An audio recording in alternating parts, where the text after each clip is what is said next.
Semua agama benar, bisa masuk surga semuanya. Enak benar. Saya pernah berdialog dengan satu orang, doktor dari UIN, gitu kan. Habis khutbah Jumat, dia khutbah Jumat bahas tentang Al-Baqarah 120. A'udzubillahi minasyaitonir rajim, walan tarda ankal yahud walan nasara hatta tattabi'a millatahum. Kalian Allah mengatakan tidak akan pernah Yahudi Nasrani ya ridho sampai kalian mengikuti agama mereka. Agama kamu hai Muhammad dan pengikutmu akan terus dikejar oleh Yahudi Nasrani sampai kalian mengikuti agama mereka. Dicari 1001 jalah supaya kalian meninggalkan agama kalian. Pertama dia jelaskan Yahudi itu siapa, Nasrani itu siapa, masih bokeh lah. Tapi di tengah-tengah khutbahnya dia bilang, tapi kita tidak boleh mengaku masuk surga sendiri. Karena siapa saja berbuat baik bisa masuk surga. Wah, ini luar biasa kalimat ini nih. Dia turun dari mimbar habis khutbah Jumat, saya datangin. Assalamualaikum warahmatullahi wabarakatuh, saya salaman. Saya bilang, akhi, saudaraku, tadi anda ini membahasakan di atas mimbar, gitu kan? Kalau semua agama itu sama, semua orang bisa masuk surga, agama apa saja. Maka dia pertama, orang-orang jin ini yang paling pertama dijual sama dia adalah titel, gitu kan? Anda ini siapa? Titelnya apa? Pertanyaan begitu sama saya.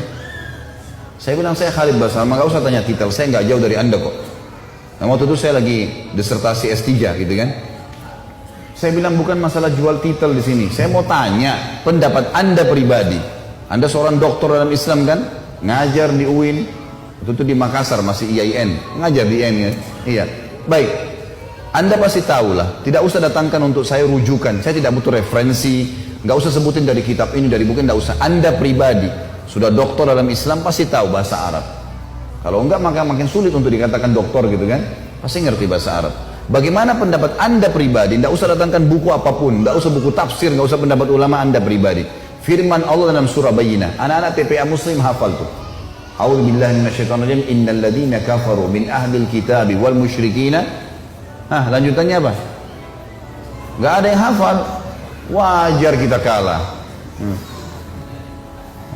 Innal ladzina kafaru min ahli kitab wa musyrikina fi nari jahannam khalidina fiha. Kata Allah, sesungguhnya telah kafir ahli kitab, Yahudi dan Nasrani. Enggak boleh ragu dengan itu. Allah mengatakan, dan orang-orang musyrik, penyembah-penyembah berhala, dan mereka akan kekal dalam api neraka kalau mereka meninggal dengan keyakinan itu. Allah yang bilang, Allah bilang mereka kafir, anda bilang bukan. Coba berikan pendapat, dia nggak bisa ngomong. Terus saya bilang lagi, bagaimana pendapat anda pribadi dengan hadis Nabi Muhammad SAW, riwayat Imam Muslim, hadis sahih kata Nabi, tidak ada seorang pun dari Yahudi, Nasrani, Majusi ini penyembah api, penyembah berhala, yang mendengarkan saya diutus menjadi Nabi, lalu tidak beriman pada risalah yang saya bawa, kemudian meninggal dalam keyakinan itu, kecuali masuk neraka. Bagaimana pendapat anda dengan ini?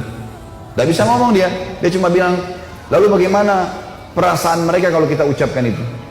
Saya ketuk lantai masjid, saya bilang ini bukan masalah perasaan saudaraku, ini masalah keyakinan. Anda menyebarkan keyakinan yang salah. Kalau semua agama sama, saya sama anda pindah Nasrani aja enak, nyanyi-nyanyi seminggu sekali masuk surga. Ngapain jadi muslim banyak haramnya? Enak nyanyi seminggu sekali. Buat dosa 50 tahun datang ngaku depan pasturnya, disiramin air masuk surga. Enak benar itu. Ngapain jadi muslim? Susah. Akhirnya ada satu barbel masjid sempat membawa dia dibawa ke ruangan masjid yang lain. Tapi subhanallah, bayangkan orang-orang seperti ini di tengah-tengah umat Islam marah mengendorkan kita dari agama, gitu kan? Marah dianggap Quran harus direvisi, boleh nikah lintas agama, boleh bola, boleh macam-macam.